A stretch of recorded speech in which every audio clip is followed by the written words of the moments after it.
Kaya ang blessing ng Panginoon, pagka ipinanalangin mo at kalooban ng Diyos, pag niloob ng Diyos yan, kahit na 10 semilya lang yung pumasok, pero yung isa dyan niloob ng Diyos, sa biyaya niya. Tandaan natin mga kapatid meron tayong verse sa Bible na all things work together for mga bagay na nangyayari sa buhay ng isang Kristiyano ay nagkakalaki na gumagawa sa ikabubuti.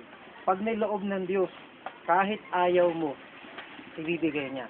Pag niloob ng Diyos, kapag kaayaw niya, hindi niya ibibigay. Di ba, kapatid? So sa Kristiyano, matututunan natin tanggapin na pagdating sa bagay sa mga heritage from the Lord yan. Okay? So pangalawa yan. Pangatlo, bago yung pangatlo, alala ko si Hannah, wala siyang anak, pinag-pray niya sa Panginoon. Ang maganda naman kay Hannah, nung nag-pray siya sa Panginoon, sabi na, Lord, basta ibinigyan mo ako ng anak, ihahandog ko siya sa iyo.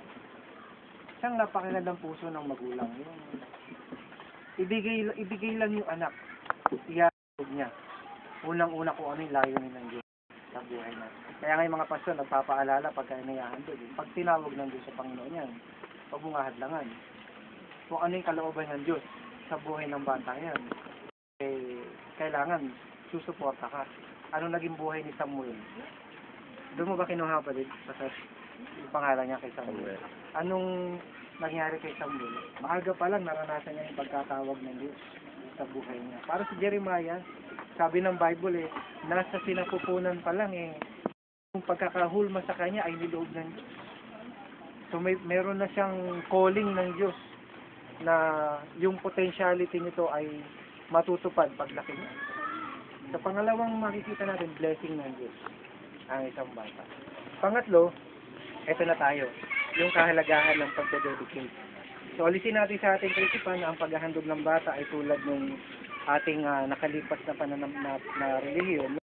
Kailangan lang may ninong at ninang. Ito maganda rito dahil informal din tayo. At ang kinuha nating mga sariling mga tatayong mga magulang, pangalawang magulang at tagapanalangin sa batang ito, sarili rin nating mga kaanak. Di mainam kapatid, mas lalong magagampanan. Naging practice ko nga ngayon, pastor pagka nabalitaan ko meron ako inaanak na nagkasakit. Siyempre, akala natin tuwing December lang maaalala. Kung may pera rin lang ako, bibigyan ko. Kaya yung bata naalala ko, nakikita ko lagi sa simbahan, sabi ko, inaanak ko to. Kailangan kapag